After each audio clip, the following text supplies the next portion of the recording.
स्तोत्रसंहिता 51 शुद्धतेसाठी प्रार्थना. मुख्य गवयासाठी दाविदाचे स्तोत्र. त्याचे बेतशेबीशी समागम केल्यानंतर नाथान संदेष्टा त्याच्याकडे आला तेव्हाचे. हे देवा, तू आपल्या वात्सल्याला अनुसरून माझ्यावर कृपा कर. तू आपल्या विपुल करुणेला अनुसरून माझे अपराध काढून टाक. मला धुवून माझा दोष गुन्हे काढून टाक. माझे पाप दूर करून मला निर्मळ कर. कारण मी आपले अपराध जाणून आहे. माझे पाप माझ्या पुढे नित्य आहे. तुझ्या विरुद्धच मी पाप केले आहे. तुझ्या दृष्टीने जे वाईट ते मी केले आहे. म्हणून तू बोलशील तेव्हा न्याय ठरशील व निवाडा करशील तेव्हा निष्फळ ठरशील. पहा, मी जन्माचाच पापी आहे. माझ्या आईने गर्भधारण केले तेव्हाचाच मी पातकी आहे. पहा, अंतर्यामाची सत्यता तुला आवडते. तू माझ्या अंतर्यामाला ज्ञानाची ओळख करून दे. एजोबाने माझा पापमळ काढ म्हणजे मी निर्मळ होईल.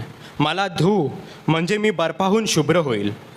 आनंदाचे व हर्षाचे शब्द माझ्या कानी पडू दे, म्हणजे तू मोडलेली माझी हाडे उल्हासतील. माझ्या पापापासून तू आपले तोंड फिरव. माझे सर्व अपराध काढून टाक. हे देवा, माझ्या ठाई शुद्ध हृदय उत्पन्न कर. माझ्या ठाई स्थिर असा आत्मा पुन्हा घाल. तू मला आपल्या पुढून घालवून देऊ नको आणि आपला पवित्र आत्मा माझ्यामधून काढून घेऊ नको. तू केलेल्या उद्धाराचा आनंद मला पुन्हा होऊ दे आणि उत्सुकतेच्या आत्म्यानं मला सावरून धर. म्हणजे मी अपराध्यास तुझे मार्ग शिकवेन आणि पातकी तुझ्याकडे वळतील. हे देवा, माझा उद्धारक देवा, तू मला रक्तपाताच्या दोषापासून मुक्त कर, म्हणजे माझे जीवा तुझ्या न्यायपर्यंत गजर करील. हे प्रभू, माझे ओठ उघड, म्हणजे माझे मुख तुझी कीर्ती वर्णेन. तुला पशुयज्ञ आवडत नाही, नाहीतर तो मी केला असता. होमबली ही तुला प्रिय नाही. देवाचे यज्ञ म्हणजे भग्न आत्मा. हे देवा, भग्न व अनुतृप्त हृदय तू तुच्छ मानणार नाही. तू प्रसन्न होऊन सियोनास हित कर, यरूशलेमेचे कोट बांधून काढ. शेवटले वचन आपण सर्व मिळून बोलूया. म्हणजे नीतिमत्वपूर्वक केलेले यज्ञ, होमबली, निशेष होमबली तुला आवडतील. मग ते तुझ्या वेदीवर गोरे अर्पतील. परमेश्वर करो वाचले वचन आशीर्वादित हो. आमेन. यावेळेस जुन्या करारातून उत्पत्तीचा ग्रंथ याचा 27वा अध्याय आणि त्यातील 30 ते 40 वचनं आपण ऐकणार आहोत. उत्पत्ती 27, 30 ते 40, पान क्रमांक 31. उत्पत्ती याचा ग्रंथ 27वा अध्याय 30 ते 40 आपण ऐकूया. इसाकाने याकोबाला आशीर्वाद देण्याचे पुरे केले आणि याकोब आपला बाप ह्याच्या जवळून जातो न जातो तोच त्याचा भाऊ येसाव शिकार घेऊन आला.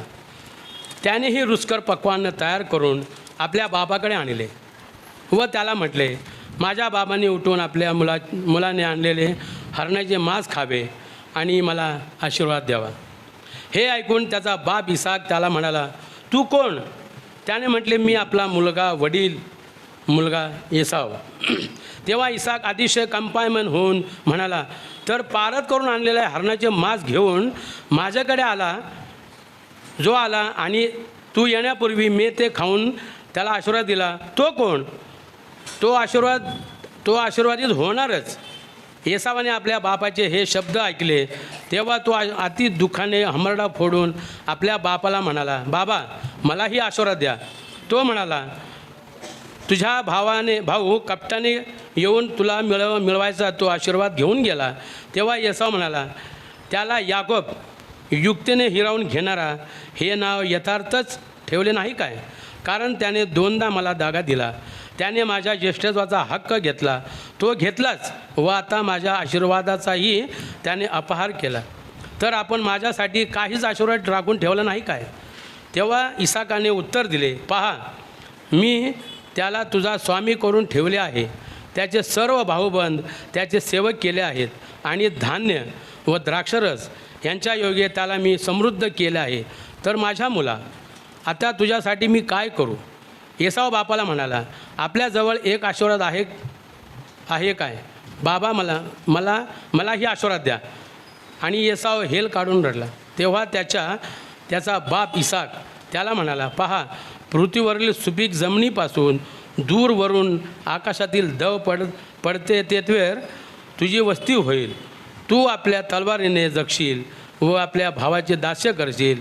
तरी असे घडून येईल की तू अनावर होशील, तेव्हा तू आपल्या मानेवरचे त्याचे जू उडवून टाकशील. देवा वाचली सर्व वचनं आपण सर्वासाठी आशीर्वादाची करो. त्याच्या नावाला मान सन्मान करो, आता व सदा सर्व काळ असो. आमेन.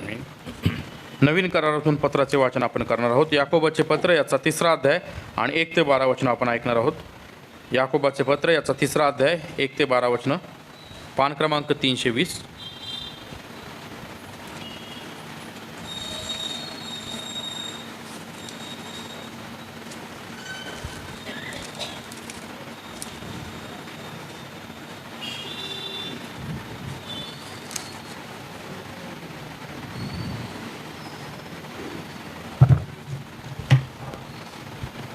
याकोबाचं पत्र 3रा अध्याय 1 ते 12 वचन आपण वाचू.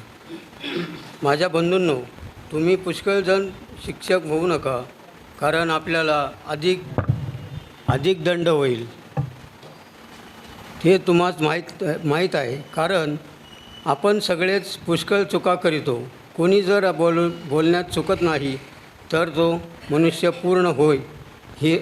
तो सर्व शरीरही कण्यास ठेवण्यास सामर्थ्य आहे. घोड्यांनी आपल्या कण्यात राहावे म्हणून आपण त्याच्या तोंडात लगाम घातला. तरव्याचे सर्व शरीर आपण फिरवतो. तार बाही पहा एवढी मोठी असतात व प्रचंड झऱ्याने लोटली जात असतात. तरी सुकान दाराची इच्छा असते तिकडे ती अगदी लहानशा सुकोनाने फिरवले जातात. तशीच जीभ ही लहानशा अवयव असून मोठ्या गोष्टीची फुशारकी मारते. तेव्हा लहानशी आग केवढ्या मोठ्या रानाला पेटवते. जीभ ही आग आहे. तिचे सुगम होत आहे. आपल्या आयुष्यात सर्व शरीर अमंगळ करणारा अवयव आहे जीभ. ती सृष्टीने चक्क पेटविणारी, नरकाने पेटलेली अशी आहे.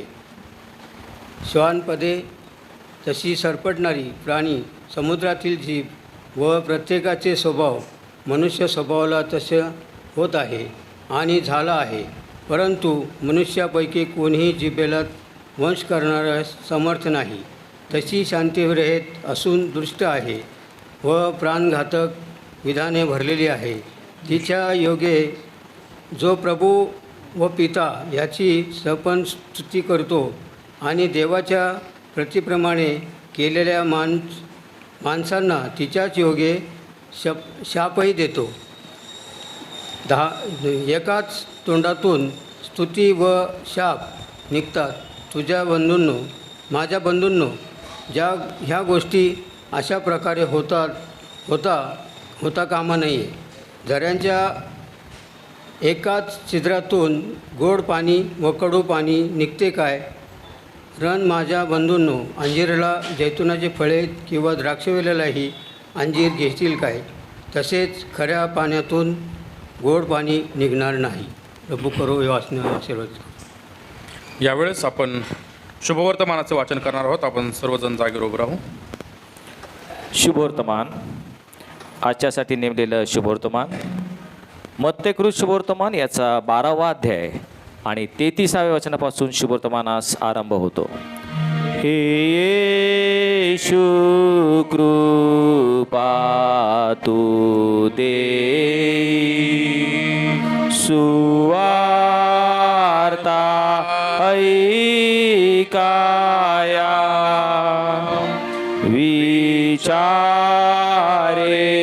शब्दे कर्मेहि ती सदा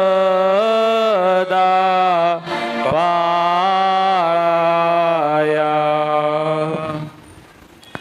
झाड चांगले आणि त्याचे फळ चांगले असे म्हणा, अथवा झाड वाईट आणि त्याचे फळ वाईट असे म्हणा, कारण फळांवरून झाड कळते. अहो सापाच्या पिल्लांनो, तुम्ही वाईट असता तुम्हाला चांगल्या गोष्टी कशा बोलता येतील? कारण अंतःकरणात जे भरून गेले आहे तेच मुखावाटे निघणार. चांगला मनुष्य आपल्या चांगल्या भांडारातून चांगले ते काढतो आणि वाईट मनुष्य आपल्या वाईट भांडारातून वाईट ते काढतो. मी तुम्हाला सांगते की माणसे जो जो व्यर्थ शब्द बोलतील त्याचा हिशेब त्यांना न्यायाच्या दिवशी द्यावा लागेल. कारण तू आपल्या बोलण्यावरून निर्दोषी ठरशील आणि आपल्या बोलण्यावरून दोषी ठरशील. हे ख्रिस्ताचं शुभवर्तमान आहे. देवाला स्तुती असो. मंडळीने कृपया बसावं. यावेळी धारी तलवार प्रभू, तुझं वचन मला योग्य रीतीने हाताळता यावे आणि त्याच्याद्वारे केवळ तुझ्याच पवित्र नावाचं गौरव व्हावा असं तू कर. प्रभू, आमचे नेत्र तू घड आणि तुझ्या शास्त्रातल्या अद्भुत गोष्टी तू आमच्या नजरेस वाढ. आमचे अंतःकरण तू घड आणि त्या गोष्टी आत्मसात करण्यास तू आमचा सहाय्य करता हो. धन्यवाद प्रभू येशू ख्रिस्त याच्या नावाने मागितलं म्हणून तो ऐक. आमेन.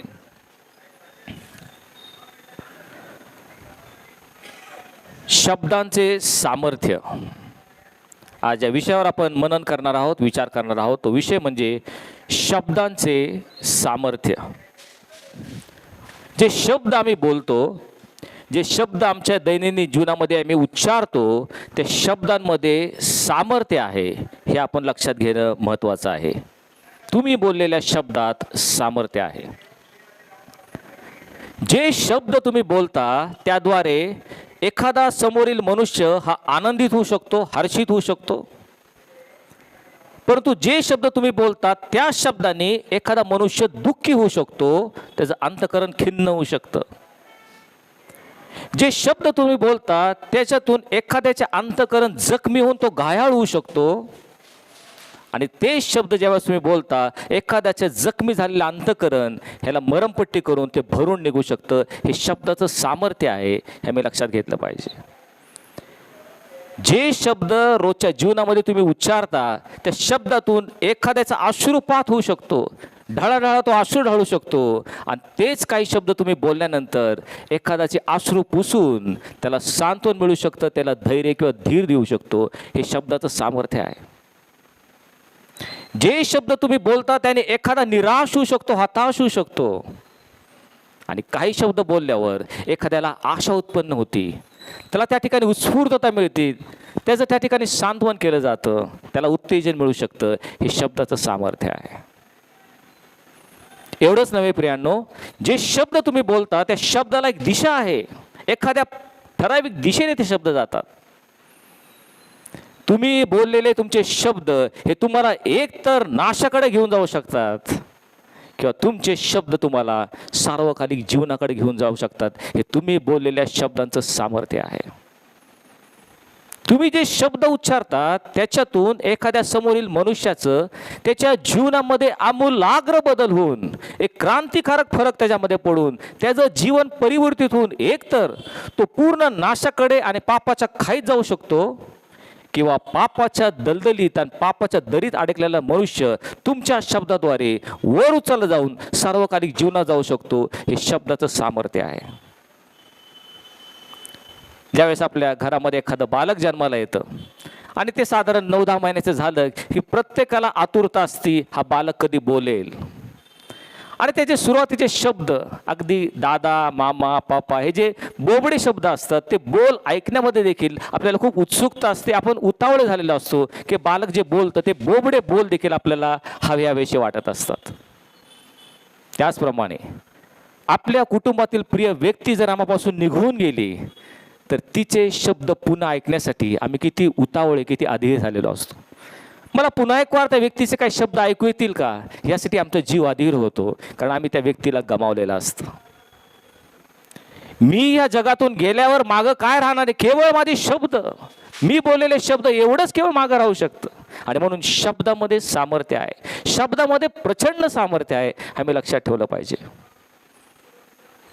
एखाद्याने बोललेले चुकीचे शब्द किंवा केलेले चुकीचं विधान ह्याच्यामुळं त्याची संपूर्ण कारकीर्द, कितीतरी वर्ष त्यांनी मिळवलेली त्याची प्रतिष्ठा, त्याची इबरत ही धुळीस जाऊ शकते. इतकं त्या शब्दामध्ये सामर्थ्य आहे.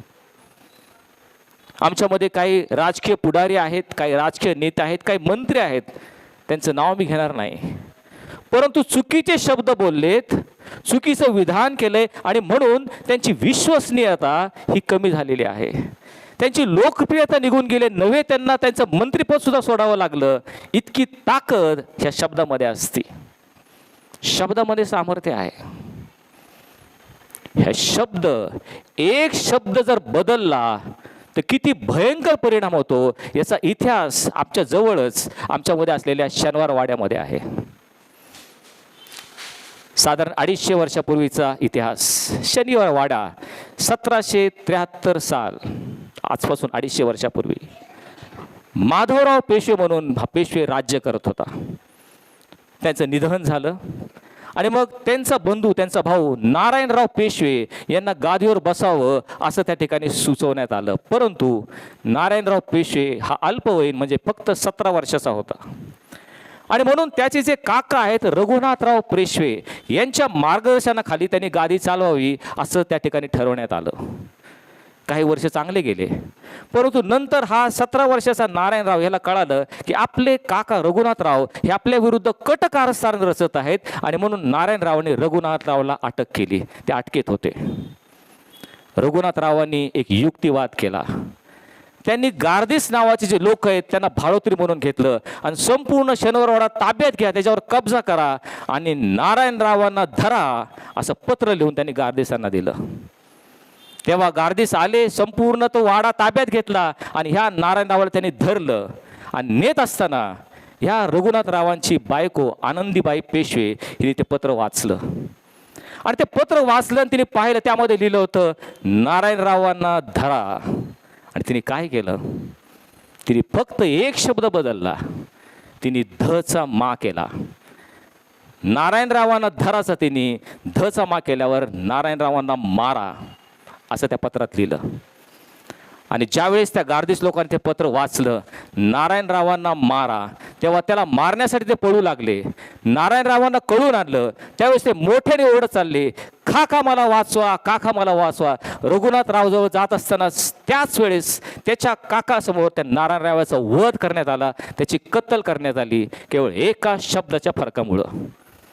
धचा मा केल्यामुळं किती मोठा फरक झाला हे आपण पाहत आहोत. शब्दामध्ये सामर्थ्य आहे. प्रियानो, आत्ताच आपण शास्त्रभाग वाचला. इसाक हा वयोवृद्ध झाला होता, दृष्टी मंद झाली होती. त्याचा थोरला मुलगा एसाव आणि धाकटा याकोब हे त्याचे 2 मुलं होते. पूर्वीच्या रूढी परंपरेप्रमाणे जो थोरला मुलगा आहे त्याला बाप पूर्णपणे शेवटचा आशीर्वाद देत असेत आणि मग तो मरत असेत. तेव्हा एसावाला आशीर्वाद द्यावं अशी इसाकाची पूर्ण त्या ठिकाणी तयारी झाली होती. त्याला त्या ठिकाणी तो वाट पाहत होता. परंतु धाकटा मुलगा याकोब यांनी एसावाचं वेषांतर केलं आणि त्याचा बाप इसाक यांनी तो आशीर्वाद एसावाला न देता याकोबाला दिला. तू समृद्ध होशील, तू संपन्न होशील, तुझी भरभराट होईल. आशीर्वाद दिल्यावर नंतर थोरला मुलगा आला आणि इसाकाला कळून चुकलं की आपला आशीर्वाद आपण थोरल्याला न देता धाकट्याला दिलेला आहे. मग एसाव त्याला म्हटला, बाबा तो आशीर्वाद तुम्ही मला परत द्या.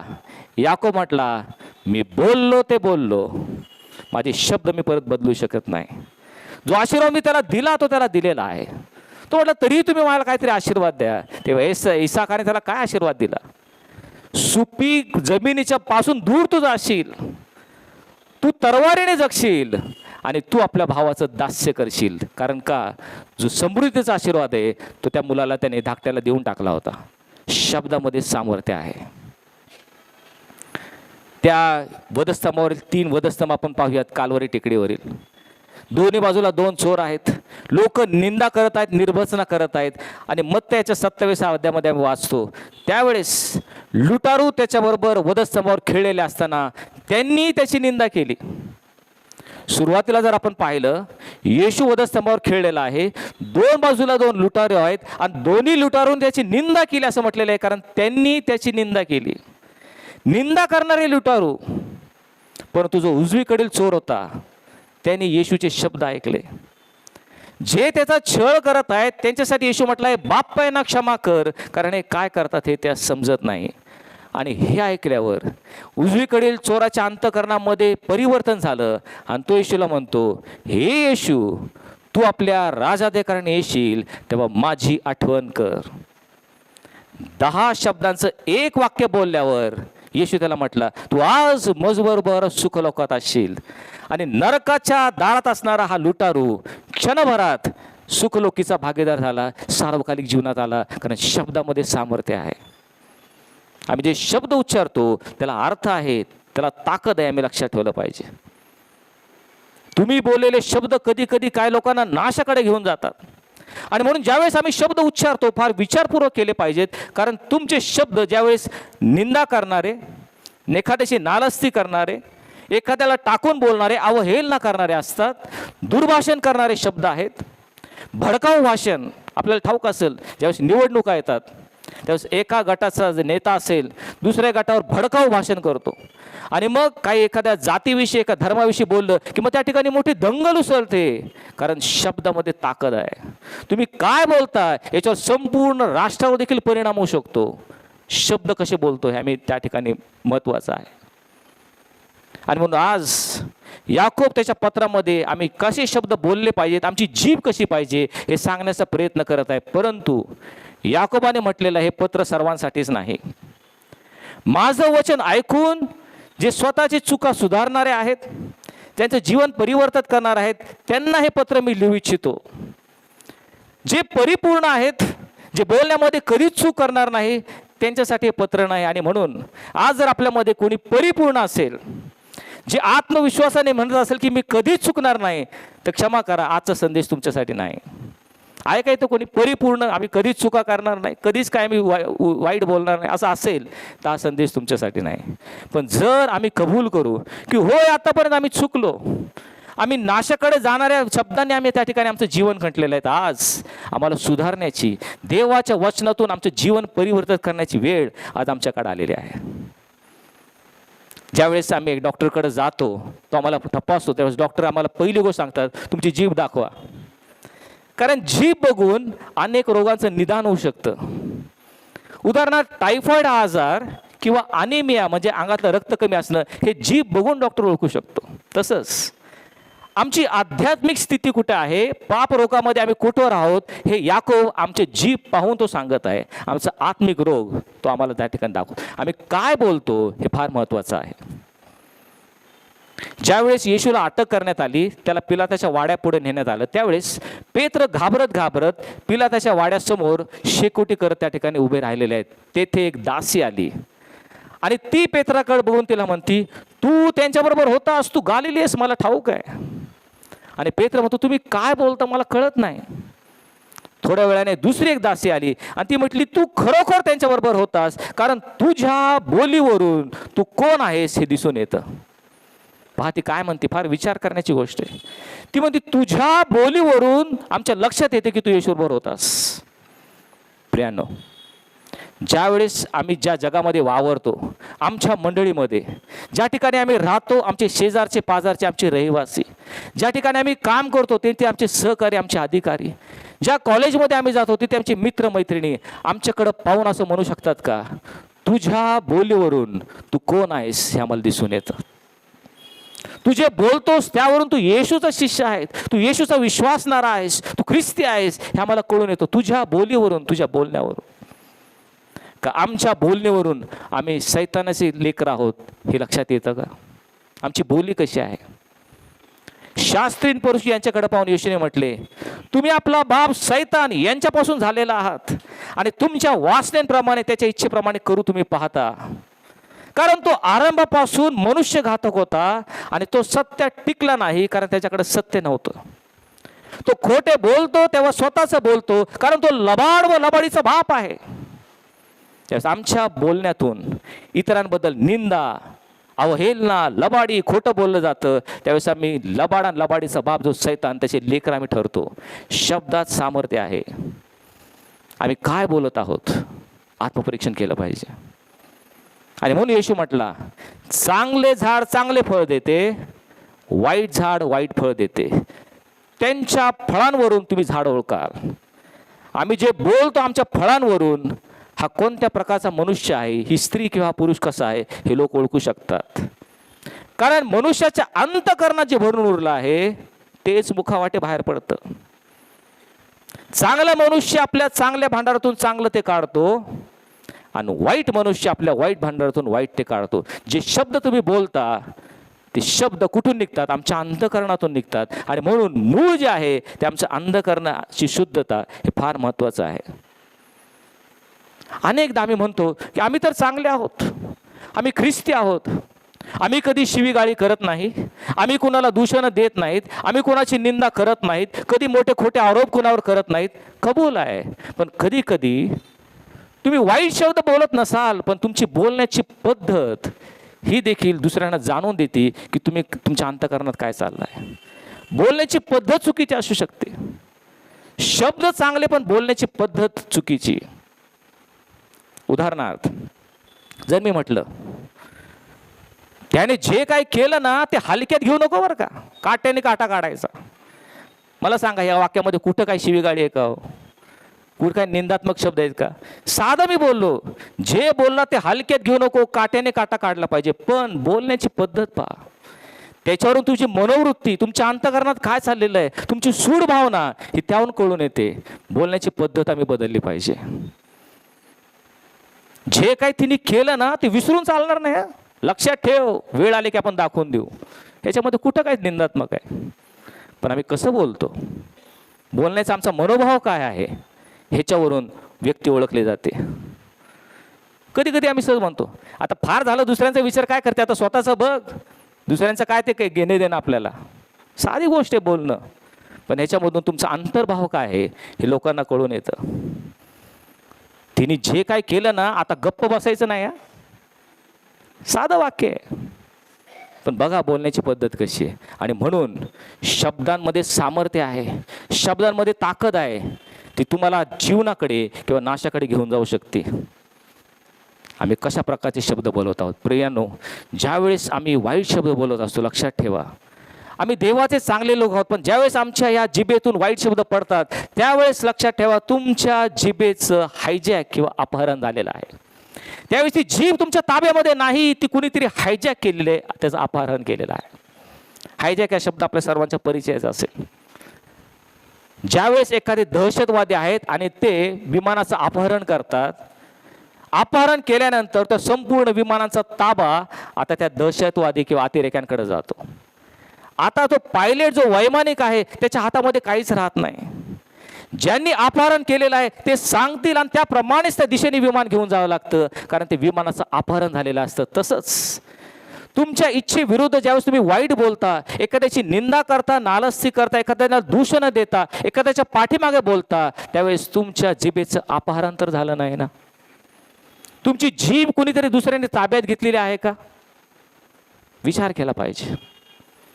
म्हणून संत पौल म्हणतो, जे करावंसं वाटतं ते मी करत नाही, जे करू नये तेच माझ्या हातून घडतं, कारण माझ्या ठाई असणारं पाप ते घडवून आणतं. अनेक वेळा तुमची इच्छा नसताना तुम्ही काहीतरी वाईट बोलता, कारण त्यावेळेस तुमच्यातल्या पापानं ते जिभेचं अपहरण केलेलं असतं. ज्यावेळेस येशू ख्रिस्त आपण पाहतो आपल्या शिष्यांना शेवटच्या दिवशी सांगू लागला, आता मला यरूशलेमेत गेलं पाहिजे, तिथे मुख्य याजकाकडून मला धरून दिलं जाईल, मला दुःख सहन करावं लागेल, मला जीवे मारतील आणि तिसऱ्या दिवशी मी पुन्हा उठणं अगत्याचं आहे, त्याचं मरण आणि पुनरुत्थान. याविषयी येशू ख्रिस्त सांगत असताना 12 पेत्र नावाचा शिष्य आहे, तो आला आणि त्याने येशूला जवळ केला असं म्हटलेलं आहे. म्हणजे काय केलं असेल पेत्राने? कदाचित येशूला घेतलं, त्याला आलिंगन दिलं, त्याला मिठी मारली आणि पेत्र येशूला म्हटला, तो त्याची निंदा करून म्हटला किंवा त्याचा निषेध करून म्हटला, असे आपल्याला कधीच होणार नाही. पेत्राने येशूला म्हटलं, तू जाशील, तू मरशील, तुला पुन्हा उठणार. प्रभूजी, असं आपल्याला कधी होणारच नाही. त्यावेळेस येशू त्याला काय म्हटला? येशू त्याच्याकडे वळून म्हटला, अरे पेत्रा, माझ्याकडून निघून जा, तू मला अडखळ नाहीस, कारण देवाच्या गोष्टीकडे तुझे लक्ष नाही. असं म्हटलं का येशू ख्रिस्त? अरे पेत्रा, माझ्यापासून निघून जा, कारण तू मला अडखळ नाहीस, असं म्हटलं का? कोणी सांगू शकाल का? माझी सुधारणा करू शकाल मी काय म्हटलं? हो, गुड, चांगली मंडळी आहे, त्यांना माहिती आहे काय म्हटलं. तू कुणाला म्हटलं? अरे सैतान, तिथे सैतान होता का?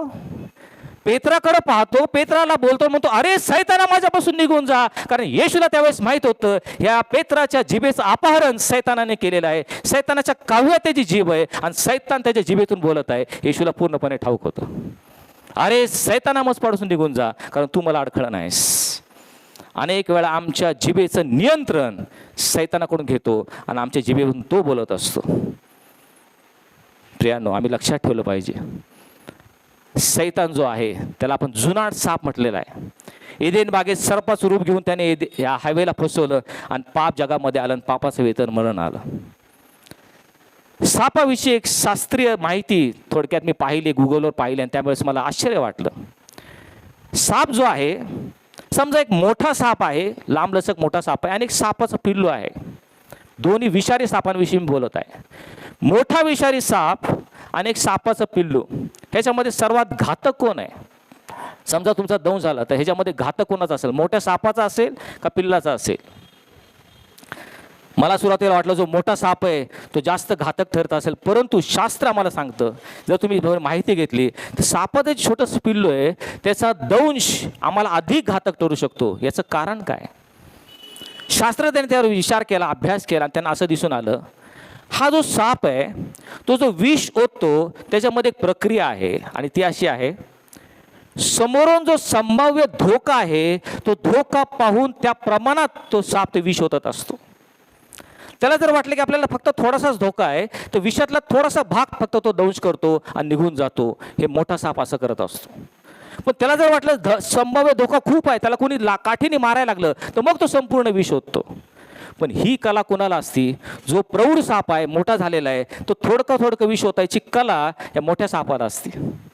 हा साप जो लहान आहे ना पिल्लू, त्याला काहीच माहीत नसतं, ही कला त्याने शिकलेली नसते. आणि म्हणून हे पिल्लू काय करतं, किती छोटा जरी धोका असला ते एका दंशामध्ये संपूर्ण विष ओतून टाकतं. आणि म्हणून सापाचं विषारी पिल्लू हे मोठ्या सापापेक्षा अधिक प्राणघातक असतं.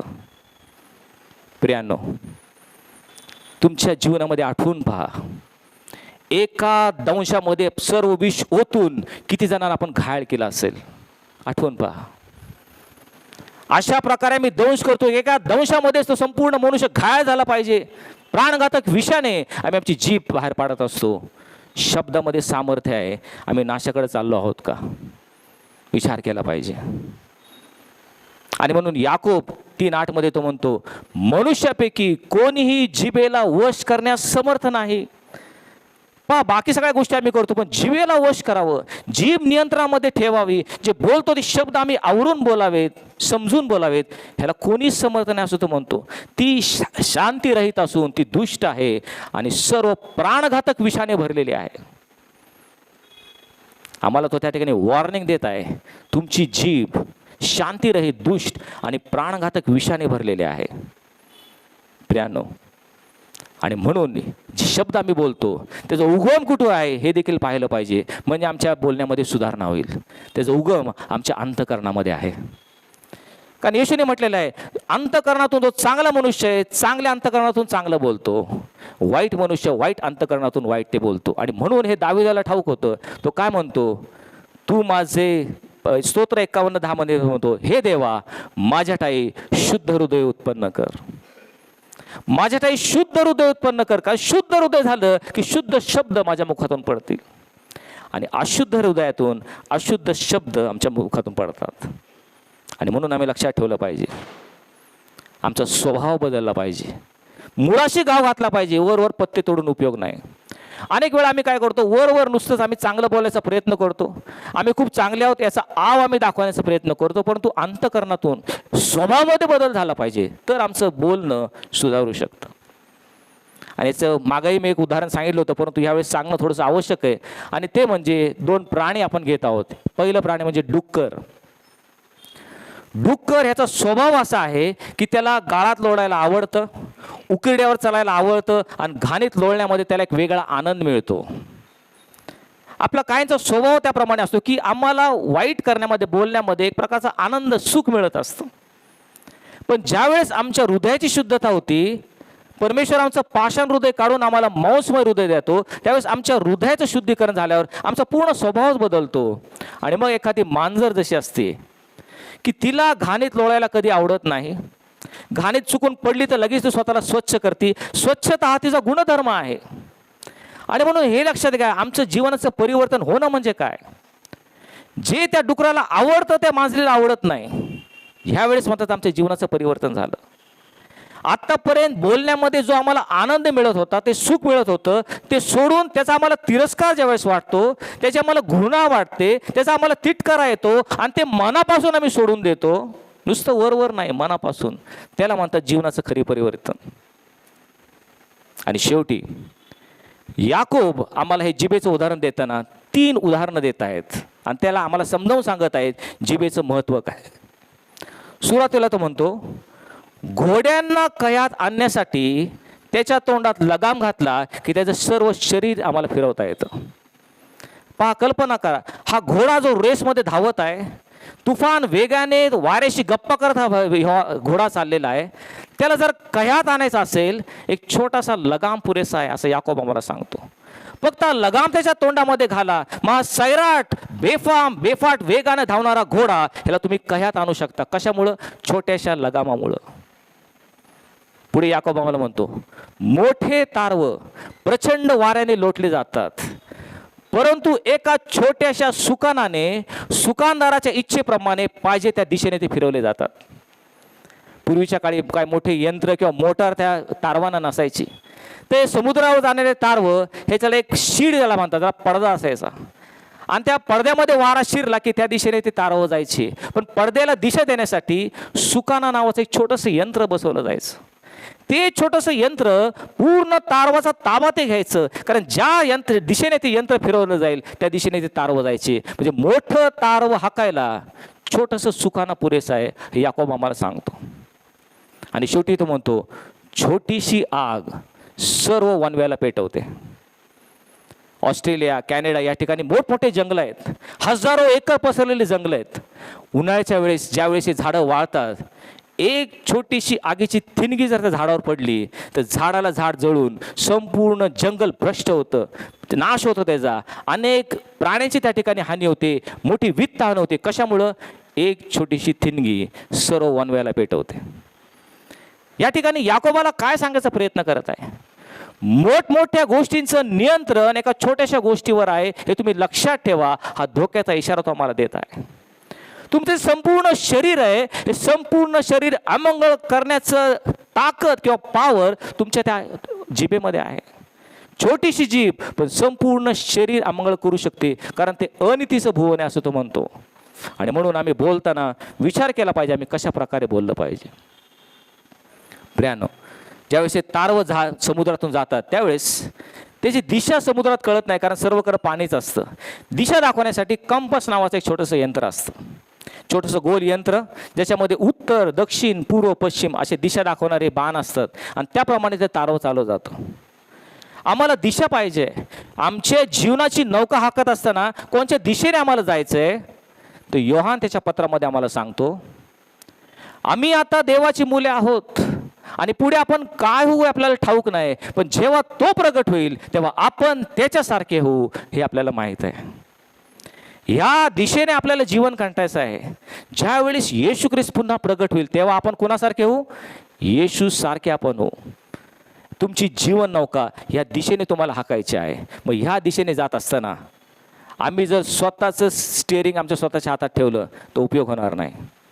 आमच्या जीवनाचा चालक आणि मालक ज्यावेळेस तो पवित्र आत्मा आमच्यावर येईल आणि त्याच्या अभिषेकाखाली त्याच्या सान्निध्यामध्ये आमचे जीवन नौका आम्ही हाकू, त्यावेळेस आमचं बोलणं, आमचं चालणं, आमचं वागणं याच्यामध्ये आमूलाग्र बदल होईल. कारण संत पाऊल म्हणतो, ख्रिस्ताच्या सुवार्थे शोभेल असं तुमचं आचरण असू द्या. आणि मग आजपर्यंत जर माझ्या जीवनाची नौका मी स्वतःच हाकत आहे, स्वैराचारी बदफैली जीवन जगत आहे, मन मानेल तसं मी वागत आहे, तर आमच्या गाडीचं स्टिअरिंग पवित्र आत्म्याच्या हातामध्ये देणं गरजेचं आहे. आमचे बोल सुधारणं गरजेचं आहे. एकदा एक मोठी नौका समुद्रातून चालली होती. रात्रीची वेळ आहे आणि ह्या नौकेचे जे लोक आहेत त्यांना दिसून आलं की समोर दुसरी एक नौका येत आहे.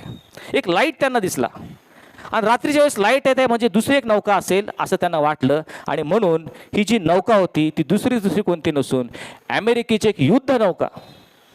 अमेरिकेसारखं प्रबळ राष्ट्र, एक युद्ध नौका, त्यामध्ये दारुगोळ्याचा साठा आहे, शत्रूचा खात्मा करण्याचा त्या ठिकाणी त्यांना सर्व सुविधा आहेत, अशी नौका चाललेली असताना समोरून एक लाईट त्यांना दिसला आणि ताबडतोब ह्या अमेरिकेच्या युद्ध नौकेचा कॅप्टन जो आहे त्याने समोरच्या त्या नौका आहे किंवा लाईट आहे त्याला त्यांनी संदेश पाठवला, ताबडतोब तुमची नौका जी आहे, जो लाईट मला दिसत आहे ती 15 डिग्री उजवीकडे फिरवा, नाहीतर आपले टक्कर होईल. असा संदेश दिल्यावर तिकडून यांना एक संदेश आला, तुम्ही तुमची नौका 15 डिग्री दक्षिणेकडे फिरवा. हा चिडला, आमचे अमेरिकेचा देश, आमची युद्ध नौका, आम्ही सांगितलेला आदेश तुम्ही पाळला पाहिजे, ताबडतोब जो लाईट आम्हाला दिसतो हा 15 डिग्री तुम्ही उत्तरेकडे न्या, नाहीतर आम्ही तुमचा खात्मा करू. तिथून पुन्हा एक संदेश आला, तुम्ही तुमची नौका 15 डिग्री दक्षिणेकडे न्या, नाहीतर आम्ही तुमचा खात्मा करू, तुमचा खात्मा होईल. हा खूप चिडलेला कॅप्टन म्हणतो, मी तुम्हाला शेवटचा संदेश देत आहे, तुम्ही जर तुमची नौका 15 डिग्री उत्तरेकडे नेली नाही तर आम्ही तुम्हाला उद्ध्वस्त करणार आहे. हा तुमचा शेवटचा संदेश. पुन्हा त्या ठिकाणी एक संदेश आला, तुम्ही तुमची नौका 15 डिग्री दक्षिणेकडे न्या, तर तुम्ही उद्ध्वस्त व्हाल. असं म्हटल्यावर हा चिडला. जवळ आल्यानंतर, अगदी जवळ आले, मग त्याने पाहिला हा जो लाईट होता, हा लाईट म्हणजे एखादी नौका नसून तो एक दीपगृह म्हणजे लाईट हाऊस होतं. लाईट हाऊस, दीपगृह. समुद्रामध्ये नौकांना दिशा दिसावी म्हणून एक मोठं दगडाचं बुरुज बांधला जातो आणि या बुरुजाला दीपगृह असं म्हणतात. तिथला तो लाईट होता. आणि मग ह्या अमेरिकेचा युद्ध नौकेचा कॅप्टन ह्याला कळालं आपण किती मूर्खपणा करत होतो. ते दीपगृह कसं हटणार, किती प्रयत्न केला तर आपण उद्ध्वस्त होऊ, पण ते दीपगृह उद्ध्वस्त होणार नाही. प्रियांनो, आमच्या जीवनाचा चालक आणि मालक हा जो दीपगृह आमचा परमेश्वर आहे.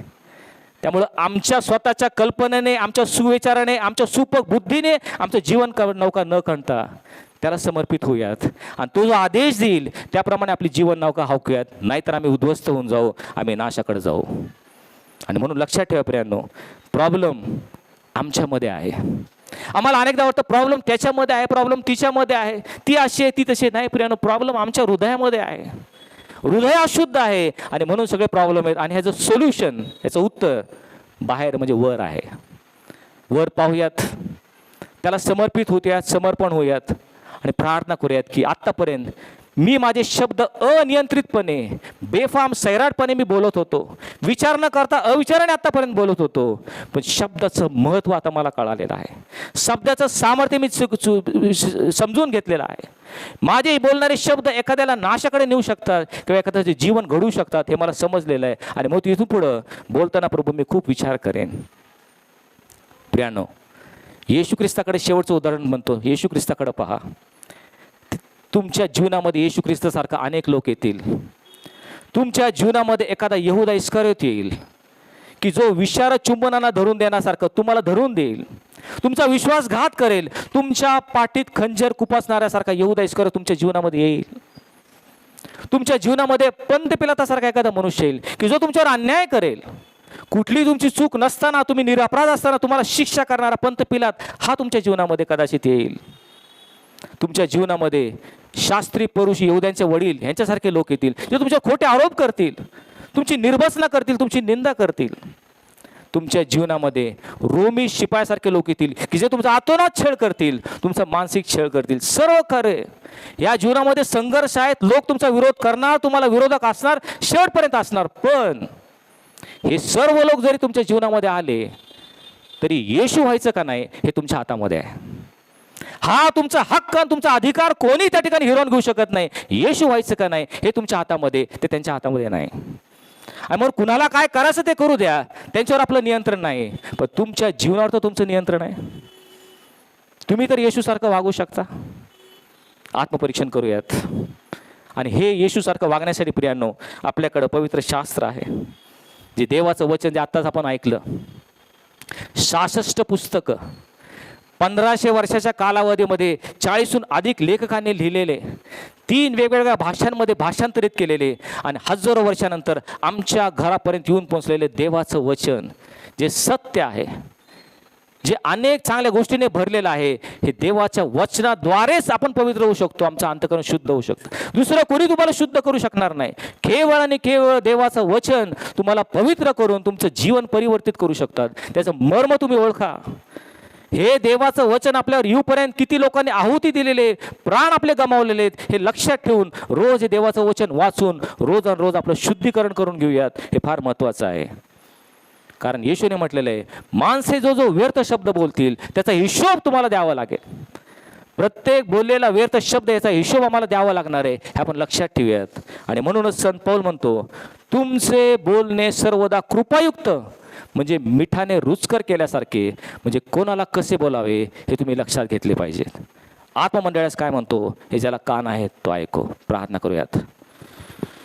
स्वर्गीय पित्या, आज आम्ही बोललेल्या शब्दांचं महत्त्व, त्याचं मर्म तू आम्हाला दाखवून दिलं आहेस. आत्तापर्यंत परमेश्वरा आम्ही वायफळ शब्द निष्काळजीपणे आम्ही बोलत होतो, परंतु आम्हाला प्रभू क्षमा कर. इथून पुढे आम्ही विशेष करून लक्ष देऊन प्रभू तुझे शब्द आम्ही बोलावेत.